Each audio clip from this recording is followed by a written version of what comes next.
आज जो जश्न अदब प्रोग्राम का इनेकाद किया गया था उस पर आपका क्या कहना है? इस पर मेरा कहना यह है कि जिस तरह से हुकूमत हिंद ने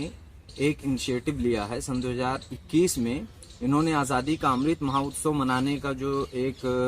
प्रोग्राम बनाया है और उसके तहत इन्होंने चरखा अभियान और दूसरी चीज़ें लॉन्च की हैं, वो सिर्फ इसीलिए कि ताकि आज़ादी का जो अमृत महोत्सव है, यानी आज़ादी के जो हमें 75 साल हो गए हैं, इसको पेश नज़र रखते हुए हम इस जश्न को सन 2023 तक पूरे 75 हफ्ते लगातार मनाएंगे। तो इसमें हम अपना एहतसाब करेंगे। उसमें 5 चीज़ें हैं मोटा मोटी कि हम ने आज़ादी से अब तक क्या हासिल किया है, क्या हमारे प्लान हैं, हमें क्या हासिल करना है, हमसे कहाँ गलतियाँ और हमसे कहाँ कहाँ तसामुहात हुए हैं और किन खामियों को हम आज तक बरतते रहे हैं, उन खामियों का इजाला हम कैसे करके आगे बढ़ सकते हैं। तो ये बुनियादी तौर पर हुकूमत हिंद का एक बनाया हुआ प्रोग्राम है और इसलिए ये सारे जो प्रोग्राम आप देख रहे हैं, जश्न अदब का प्रोग्राम हो या और जो हिंदुस्तान भर में छोटे मोटे मुशायरे किए जा रहे हैं या पूरे हिंदुस्तानी सतह पर जो कुछ भी प्रोग्राम किए जा रहे हैं, सेमिनार किए जा रहे हैं, वो कहीं ना कहीं उनमें हुकूमत हिंद का असर है। और ये सब के सब जो प्रोग्राम हैं ये कौमी कौंसल बराए फ़रोग़ उर्दू से जो है माली ताउन लेकर के इस तरह का प्रोग्राम कर रहे हैं। तो कहीं ना कहीं ये हुकूमत हिंद का जो एक प्रोग्राम है अमृत महोत्सव, उसको फ़रोग़ देने के लिए ये सारे प्रोग्राम किए जा रहे हैं।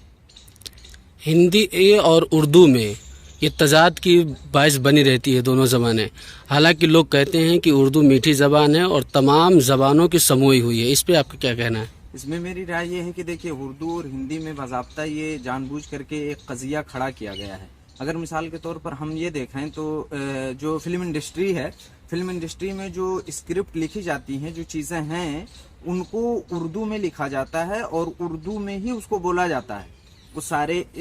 अल्फाज होते हैं या सारी स्क्रिप्ट जो होती है, लेकिन उसको नाम हिंदी का दिया जाता है। अगर उसको उर्दू नाम दे दिया गया तो उसके लिए क्या होता है कि जो फिल्मों को ग्रेड देती हैं,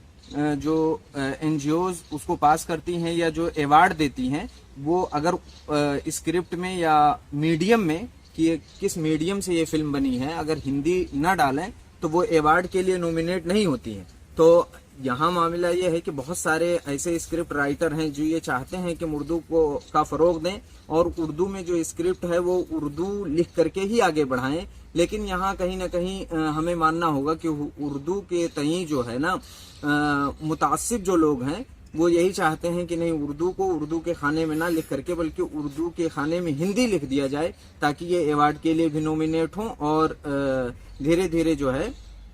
उर्दू को हम हिंदी के नाम से ही मुतारफ करा दें। आपके इल्म में ये बात होनी चाहिए कि बहुत दिन की बात नहीं है जब उर्दू स्क्रिप्ट को हिंदी रस्मुल ख़त में, यानी उर्दू को देवनागरी रस्मुल ख़त में लिखने की बात बहुत शद्दोमत के साथ उठाई गई थी। आपने एक बड़ा अच्छा सवाल किया कि उर्दू को जो है बहुत सारे लोग उर्दू और हिंदी का तनाज़ा खड़ा किए रहते हैं। ये एक लायानी बात है जो लोग करते हैं, क्योंकि एक वक्त ऐसा भी था कि जब ट्रेन है या रेलगाड़ी है तो उसको ट्रेन या रेलगाड़ी कह देने से बात आसानी से समझ में आती है, लेकिन लोगों ने, हिंदी वालों ने हिंदी को इस हद तक हिंदिया दिया कि वो हिंदी ना होकर के संस्कृत हो गई।